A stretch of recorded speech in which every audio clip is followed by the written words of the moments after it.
एक बूढ़े पिता की अनोखी वसीयत। एक बूढ़े पिता ने लिखी ऐसी वसीयत जिससे बेटे बहू भी चौंक गए। नमस्कार दोस्तों, जय श्री राम। आइए इस कहानी के माध्यम से हम जानेंगे कि बूढ़े पिताजी ने अपने बेटों के लिए कैसी वसीयत बनवाई।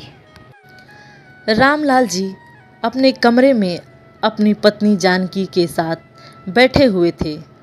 रोजाना की तरह वो अपने कारोबार का हालचाल सुना ही रहे थे कि इतने में बड़ा बेटा आ गया और बोला, पिताजी जरा तिजोरी की चाबी तो दीजिए। पिताजी बोले, अरे अरे क्या हो गया? कुछ नहीं, बस 15,000 रुपये चाहिए। पिताजी आपको तो पता ही है कि मेरी कार खराब हो गई है और उसे बनवाना है, जिसके लिए 15,000 रुपये की ज़रूरत है। पिताजी ने कहा, अच्छा ठीक है जानकी जी, थोड़ा चाबी तो दे दीजिए।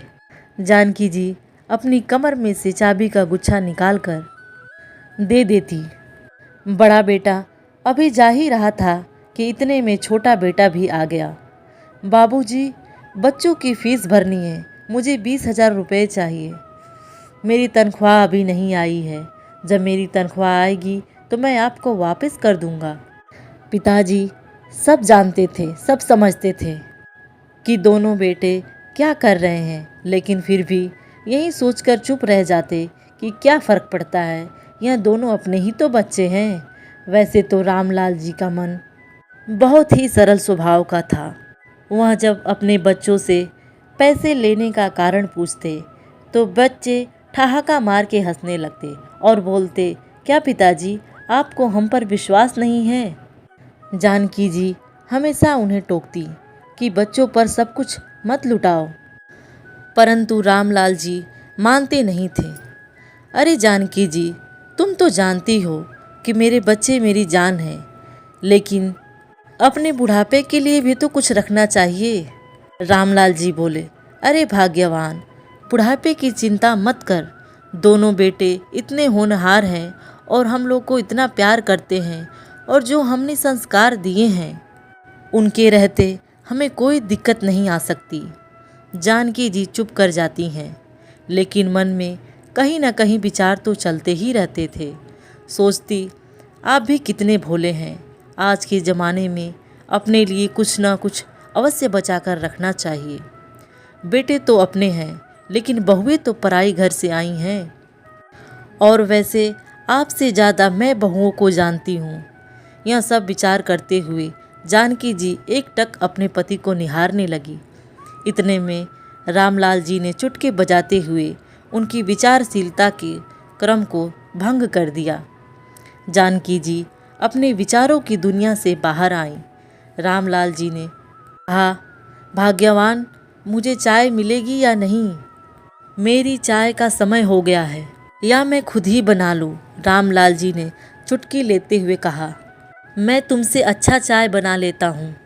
तभी जानकी जी ने कहा, आप क्यों चाय बनाएंगी? मैं अभी राजू को आवाज़ देती हूँ, वो बना देगा।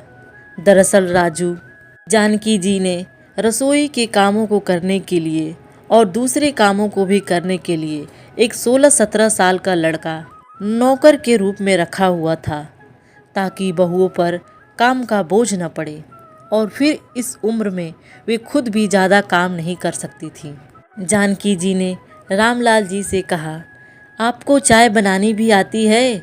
रामलाल जी ने कहा, तुम मेरा मजाक मत उड़ाओ, आज चाय मैं ही बनाऊंगा। चलो आज तुम्हें चाय बनाकर पिलाता हूँ। कहते हुए रामलाल जी रसोई घर में जाकर चाय बनाने लगे। इतने में राजू आया। अरे बाबूजी, मैं किस लिए हूँ, मैं चाय बनाता हूँ। अरे नहीं, आज की चाय मैं बनाऊंगा और तुम्हें पिलाऊंगा। कहते हुए रामलाल जी चूल्हा जलाने लगे, साथ में अपनी पत्नी के लिए गाना भी गाने लगे। बाहर दोनों बहुएं अपनी हंसी को बहुत ही मुश्किल से रोक पा रही थीं। शाम को जानकी जी और रामलाल जी रोज़ की तरह सैर सपाटा करने के लिए बाहर निकले।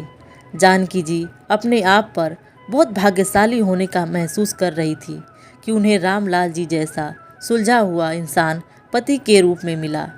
कभी न कभी अपने भाग्य को अपनी ही नज़र लग जाती है। अभी थोड़ी ही दूर निकले थे कि देखा सामने से एक तेज गति में कार बेकाबू होकर उनकी तरफ आ रही थी। कार ने उन दोनों को टक्कर मारकर बुरी तरह से घायल कर दिया। जब होश आया तो जानकी जी ने स्वयं को हॉस्पिटल के बेड पर पाया। देखा तो एक नर्स उन्हें ड्रिप लगा रही थी। उन्होंने उठते ही रामलाल जी के बारे में पूछा तो नर्स ने बताया कि रामलाल जी आईसीयू में हैं।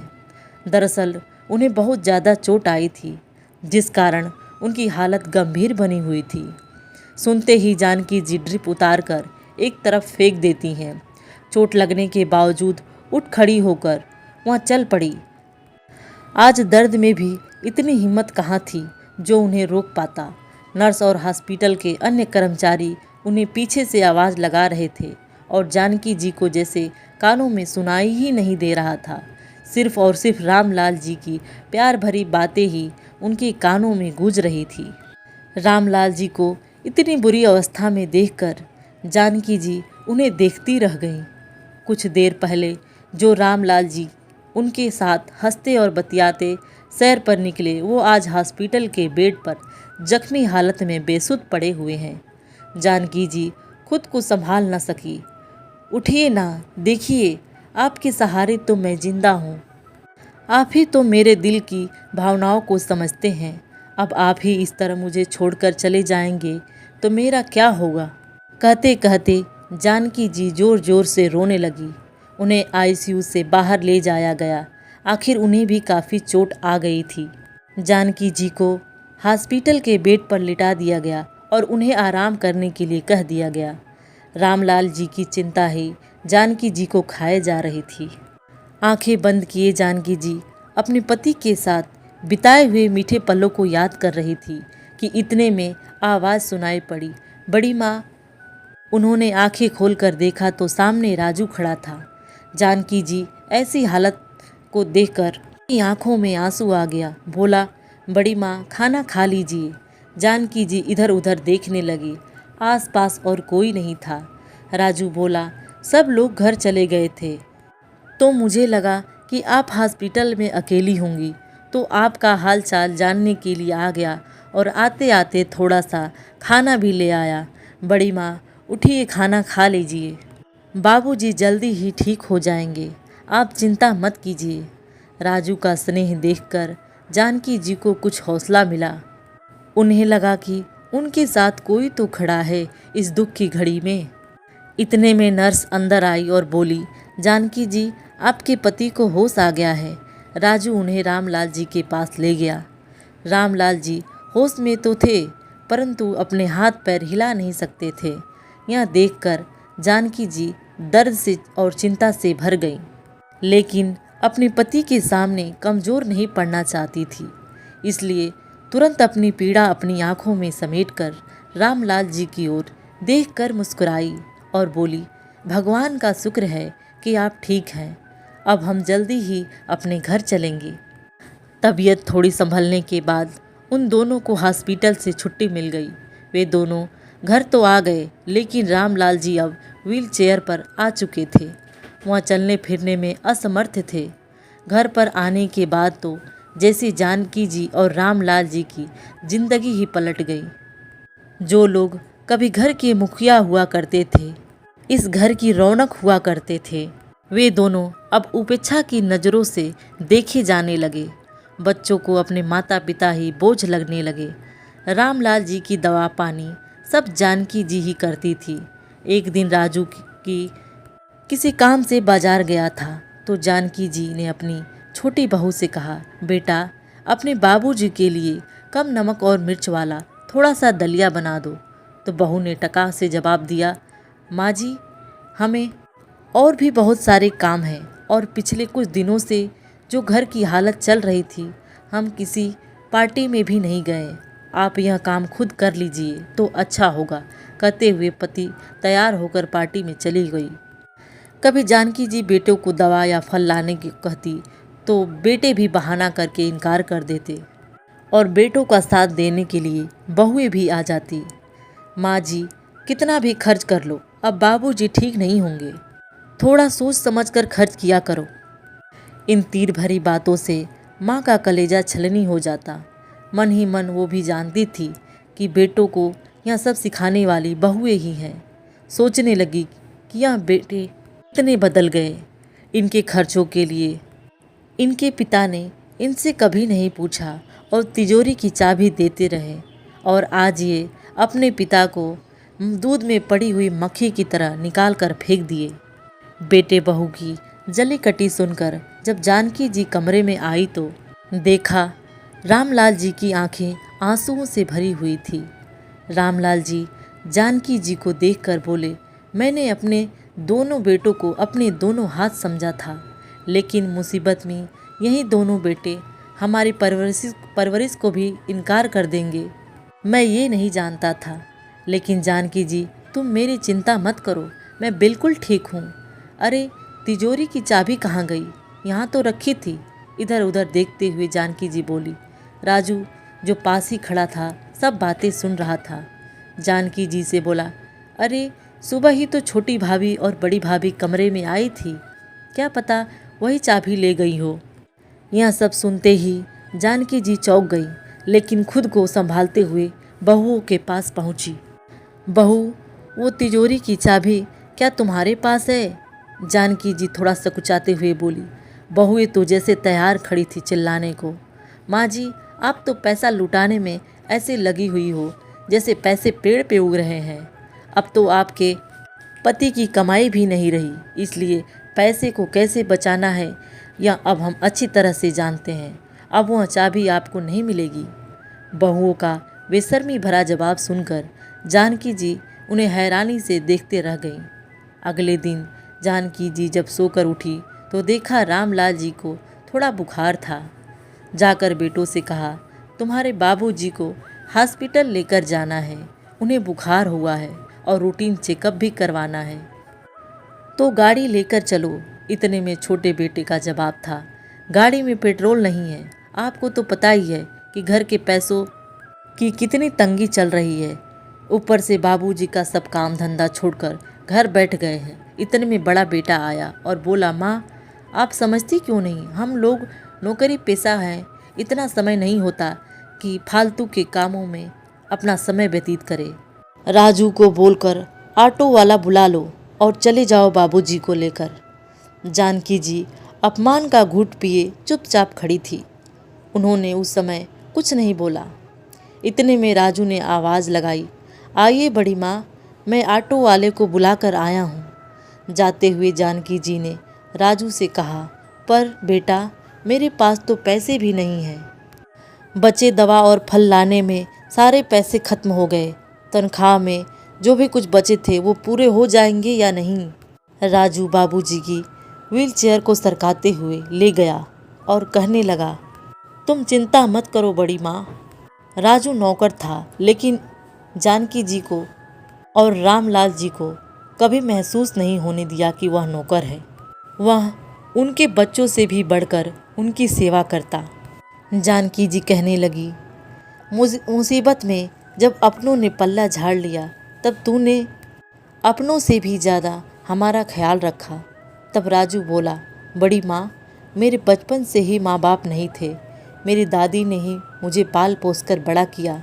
अब दादी भी चली गई, मुझे तो आप दोनों ही माँ बाप के रूप में नज़र आते हो। राजू की आंखें सजल हो उठी। हॉस्पिटल में डॉक्टर ने रामलाल जी के लिए जो कुछ खास डाइट और एक्सरसाइज बताया था, राजू ने सब अच्छे से समझ लिया। वापस घर आते हुए रास्ते में ऑटो वाला रुका तो कुछ दवाइयाँ और फल भी ले लिए। राजू ने उनके खाने पीने का खास ख्याल रखा। कुछ ही दिनों में बाबूजी बिल्कुल ठीक होने लगे। जब तबीयत थोड़ी अच्छी हुई तो एक दिन बाबूजी ने अपने दोनों बेटों को हाल में बुलाया। क्या बाबूजी, आपको तो कोई काम धंधा है नहीं और आप सारा दिन हमें परेशान किए रहते हैं। दोनों बेटे चिल्लाते हुए कमरे से बाहर निकले। सामने देखा तो चौंक गए। सामने सोफे पर माँ बाबूजी के साथ दो अनजान शख्स भी बैठे थे। रामलाल जी के चेहरे पर गजब का आत्मविश्वास झलक रहा था। तुम लोगों को शायद नहीं पता, आज हमारी श्रीमती जी का जन्मदिन है। उसी अवसर पर यह सारा इंतजाम किया गया है। आज हमने, कहते हुए रामलाल जी ने जानकी जी के साथ केक काटा। जानकी जी को एक गिफ्ट पैक उठाकर देते हुए बोले, श्रीमती जी, आपके लिए आपकी पसंद की महंगी वाली सिल्क की साड़ी लाया हूँ। दोनों बहुओं के मुंह खुले के खुले रह गए। वह दोनों हैरान हो गई और सोचने लगी कि इस लाचार निठल्ले बूढ़े के पास इतना पैसा कहाँ से आ गया। चलो आज मैं आप लोगों को भी सरप्राइज़ कर देता हूँ। रामलाल जी ने अपने साथ खड़े दोनों व्यक्तियों का परिचय दिया। ये मेरे वकील दोस्त हैं दामोदर जी, जिन्हें मैंने वसीयत का बंटवारा करने के लिए बुलाया है, और ये दीनदयाल जी, जिन अपना मकान 1,20,00,000 में बेच दिया है। इतना कहने की देर से ही बेटों और बहू के ऊपर आसमान टूट पड़ा। लेकिन बाबूजी, आप बिना हमारी रजामंदी के ऐसा कैसे कर सकते हैं? तभी रामलाल जी ने कहा, मेरी बात अभी खत्म नहीं हुई। रामलाल जी ने वकील साहब को वसीयत पढ़कर सुनाने के लिए कहा। वसीयत में लिखा था, मैं अपनी दुकान से अपने दोनों बेटों और बहुओं को बेदखल करता हूँ। उस पर आज से राजू का हक होगा। अब वही मेरा कारोबार संभालेगा। इस मकान के बेचने से जो पैसा आएगा उसका आधा हिस्सा मैं अपने पोते पोतियों के नाम जमा करवा दूंगा, और जब वह वयस्क होंगे उसके बाद ही उन्हें ये पैसा मिल जाएगा। और उसकी आधी रकम से एक छोटा सा मकान खरीद रहा हूँ, जिसमें मैं और मेरी पत्नी और राजू तीनों रहेंगे, और मेरे पोता पोती के लिए मेरे घर के दरवाजे हमेशा खुले रहेंगे। अब रामलाल जी बोले, तुम लोग के पास 10 दिन का समय है, रहने का इंतज़ाम कहीं से कर लो, क्योंकि 10 दिन बाद इस घर पर दीनदयाल जी का हक हो जाएगा। मैं अभी तक इसी भ्रम में था कि मेरे दोनों बेटे बहुत ही होनहार हैं, परंतु क्या सचमुच मेरे दोनों बेटे अपने हैं? यहाँ सब अपने अपने स्वार्थ में जी रहे हैं। मैं तो मिथ्या भ्रम में पढ़कर खुश हो रहा था कि यह सब मेरे अपने हैं। शुक्र है मालिक का, जो हमें ऐसा दुख दिखाया जिसके कारण मुझे दुनिया की असलियत साफ साफ दिखाई देने लगी। मुसीबत के समय में भी तुम्हें सिर्फ पैसा ही पैसा दिखाई दे रहा था। मैं तो कब से इस दुनिया से चला गया होता, अपने लाचार बेकार अपाहिज शरीर के साथ कब तक जीता। यह सब मेरी पत्नी और राजू की सेवा का फल है, जो आज मैं बिल्कुल तंदुरुस्त हूँ। दरअसल मेरा असल में बेटा तो सिर्फ राजू है, जिसने अपना फ़र्ज निभाया है। बेटों ने कहा, पिताजी, वह नौकर है और आप उसे नौकर की तरह ही रखिए। आपके बेटे हम हैं, बड़े बेटे ने कहा। बेटे की बात सुनकर रामलाल जी बोले, तनख्वाह के अलावा मैंने दिया ही क्या है इसे, लेकिन इसने तो जीवन दान दिया मुझे। मेरी और मेरी पत्नी के बुढ़ापे की लाठी बना है। अब दोनों बेटे और बहुएं माँ जी के चरणों में गिर पड़ी और बोली, हमसे बहुत बड़ी गलती हो गई माँ जी, अब आप ही कुछ समझाइए बाबूजी को। हम लोग आपके ही तो बच्चे हैं, और फिर रिश्तेदार क्या बोलेंगे, यह भी तो जरा सोचिए। बहुओं को माँ जी से कुछ उम्मीद थी, लेकिन जानकी जी उनकी उम्मीदों पर पानी फेरती हुई बोली, यह बात तब याद क्यों नहीं आई जब तुम लोग मेरे सामने बदतमीजी कर रही थी और मैं लाचार होकर तुम्हारे बाबूजी की ज़िंदगी की भीख मांग रही थी। और फिर रिश्तेदार जो कहेंगे वो मुझे कोई चिंता नहीं है। तुम अपना अपना सामान बांधने की तैयारी करो। माँ पिताजी की हिम्मत देखकर आज दोनों बहू बेटे भौचक्के हो गए। शायद उन्हें अपने कानों पर यकीन नहीं हुआ। वे लोग बहुत ही गिड़गिड़ाए, लेकिन अंत में वही हुआ जो वसीयत में रामलाल जी ने लिखा था। बेटों और बहुओं को अपने किए की सज़ा मिली। दोस्तों, आप अपने बूढ़े माता पिता का सम्मान कीजिए, ख्याल रखिए, क्योंकि बिना माता पिता के आशीर्वाद से कोई आगे नहीं बढ़ सकता। दोस्तों, आपको हमारी ये कहानी कैसी लगी, प्लीज़ कमेंट ज़रूर करें और शेयर करें। जो प्राप्त है पर्याप्त